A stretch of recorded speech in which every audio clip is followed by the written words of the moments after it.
ಯಾದಗಿರಿಯಲ್ಲಿ ಕರ್ನಾಟಕ ಪ್ರತಿಭಾ ಅಕಾಡೆಮಿ ವತಿಯಿಂದ ಡಿಡಿಯು ಶಿಕ್ಷಣ ಸಂಸ್ಥೆಯಲ್ಲಿ ಎಸ್ಎಸ್ಎಲ್ಸಿ ಮತ್ತು ಪಿಯುಸಿಯಲ್ಲಿ ಹೆಚ್ಚಿನ ಅಂಕ ಪಡೆದ ವಿದ್ಯಾರ್ಥಿಗಳಿಗೆ ಪ್ರತಿಭಾ ಪುರಸ್ಕಾರ ಕಾರ್ಯಕ್ರಮ ಸಹ ನಡೆಯಿತು.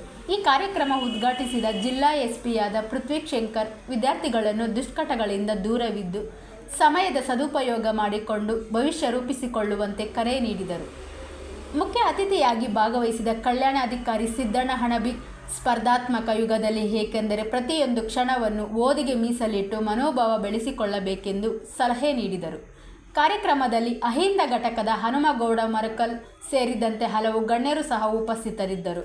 ಅಯ್ಯಪ್ಪ ಗೊಂದೆನೂರು ನಿರೂಪಣೆ ಮಾಡಿದ್ದು, ಬಸಪ್ಪ ಕ್ಯಾತ್ನಾಳ ಸ್ವಾಗತಿಸಿ ಹುಸನಪ್ಪ ದೊಡ್ಮನಿ ವಂದನಾರ್ಪಣೆ ಸಲ್ಲಿಸಿದರು. ಹನುಮಂತ ದೊರೆ ವರದಿಗಾರರು. ಕ್ಷಣ ಕ್ಷಣ ಸುದ್ದಿಗಾಗಿ ವೀಕ್ಷಿಸಿ ನಮ್ಮ ರಾಷ್ಟ್ರಧ್ವನಿ ನ್ಯೂಸ್ ಕನ್ನಡ.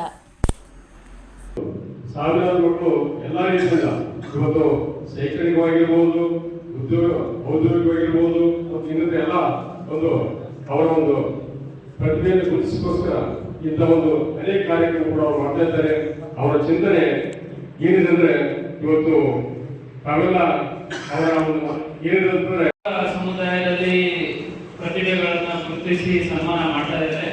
ಬಟ್ ಈ ಒಂದು ಅಕಾಡೆಮಿ ಯಾವುದು ಒಂದು ಸಮುದಾಯಕ್ಕೆ ಸೀಮಿತವಾಗದೆ ಅಥವಾ SC ST ಸಮುದಾಯ ಅಷ್ಟೇ ಅಲ್ಲ, ಹಿಂದುಳಿದ ಸಮುದಾಯ ಹಾಗೂ ಫಾರ್ವರ್ಡ್ ಕಾಸ್ಟ್ ಸಹ ಮಾತು ಹೇಳಿದ್ರು. ಬಟ್ ಬಡತನದಲ್ಲಿದ್ರೆ ಯಾವ ಜಾತಿನೂ ಇದಾಗಲ್ಲ.